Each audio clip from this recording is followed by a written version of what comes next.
All right, very good. We'll go move on to the next caller. Caller, welcome to the show. Please tell us your name. Where are you calling from? Is that for me? Yeah, it is for you. You are live on the air. How are you today? Awesome. I'm great. I just want to thank you both for what you're doing. It's pretty great. Thank you.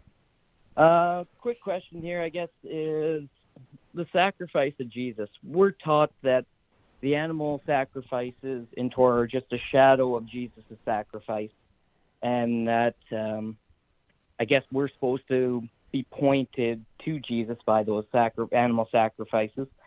But my question is, why then did Jesus' sacrifice look nothing like the Torah sacrifices? Why was his blood not sprinkled on the altar? What did the animal sacrifices teach us if it looks nothing like Jesus' sacrifice?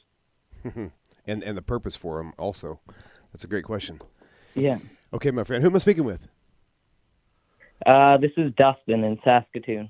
Dustin, welcome, man. Canada. Thank you so much. Great for calling in, and I love your question, man. Thanks. We'll go ahead and hang up now, and you can tune in for your answer. Thanks, Dustin. All right, let me just get rid of the tension going on here. Christianity is a false religion, and its doctrines are not only different than what is conveyed in the Torah and the prophets, they are opposed by the Jewish scriptures. They're opposed by the word of Hashem. Human sacrifice is an abomination, and that is conveyed by the prophets everywhere. This whole idea of putting babies in fire, virgins, volcanoes.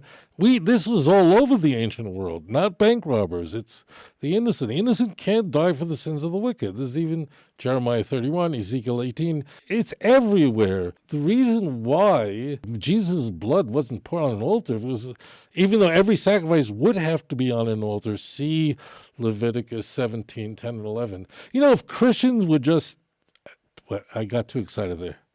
Let me slow that down. If Christians would, instead of trying to use a part of Leviticus 17:11 to prove Christology, it's a misquote in the book of Hebrews, and just take a deep breath and read it, that the blood has to be on the altar, they would leave the church very quickly.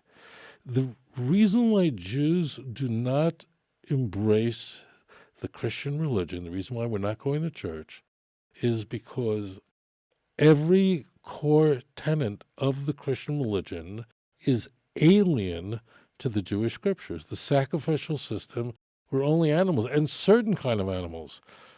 Chickens are a kosher animal, could never be used in any sacrifice, ever. Completely kosher, but not good for a sacrifice.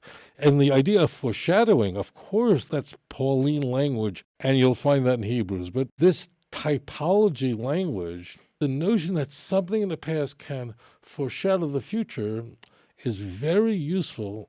If you're a Christian, please don't be offended, okay? And I don't know how you're going to manage that. This elastic method is used as apologetics, which is amazing. I want to explain that one point. There's a very big difference between theology and apologetics. There's a very huge difference in a homily and a defense of your religion. That's what apologetics really means. It really means a defense. And they're not the same. And what Christians do is they conflate the two. When engaging in apologetics, listen very carefully. You must use information that I agree on, that I'm on board with. You have to use sources that we both believe in. You can't appeal to some typology that Justin, he was very fond of this, would use, or Ignatius or Irenaeus or anything, or Origen or any of them would use, because I don't buy into it. Do you understand that? So in the world of apologetics, meaning I'm defending my faith and I want to convince you that my religion is true, I have to use as a source only things that you already agree are holy, we can use. So in geometry, when producing theorems, we can only produce theorems based on the postulates we agreed on day one, on axioms that that's how your geometry course began. Day one, what does it begin with? Postulates. What is a postulate? These are things, statements of truth that require no evidence. So when a Jew and a Christian are speaking, it requires no evidence that the Tanakh is the Word of God. We all agree on that, just nothing else. I don't accept your oral tradition saying this about the Christian. And this is where everyone gets into trouble. You can't use homilies and typologies as an apologetic. And this isn't, the lines aren't just blurred, they're completely changed.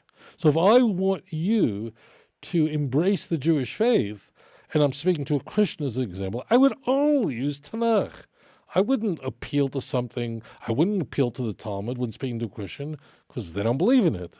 Really, it is sola scriptura. You have to appeal to the postulates, to the axioms that we both sign on to at the first moment. And that's why it's very easy to have a conversation with a Christian. It's very easy to convince a Christian to abandon Christianity, embrace the Jewish faith, because they believe in Tanakh. Christianity would be very easy to prove. And Christians do it all the wrong way. Don't tell me that there's somebody in South Korea that had a cold and prayed for 2 weeks and someone resurrected from the dead in Nigeria. I've heard that. That's not important to me. I had a vision. I was on drugs. That's all means nothing. That's nothing, nowhere found in the Jewish scriptures. Show me a passage in Tanakh that we find the doctrine of this Trinity clearly spelled out. Just show that to me, and I'm in church right now. I'll be in the church of the Holy Sepulchre if you show me the doctrine of the Trinity anywhere, just clearly. Now, that'll be the words of Nicene Creed. Just show me it. Don't tell me Isaiah 6, holy. Don't give me that weird stuff. Just show to me clearly where it says in Tanakh that we are supposed to eat the body and drink the blood of the Messiah. If you do, you know how far I live from the Church of the Holy Sepulchre? A mile. I can walk there in, 20 minutes. Just show me the verse and I'm there.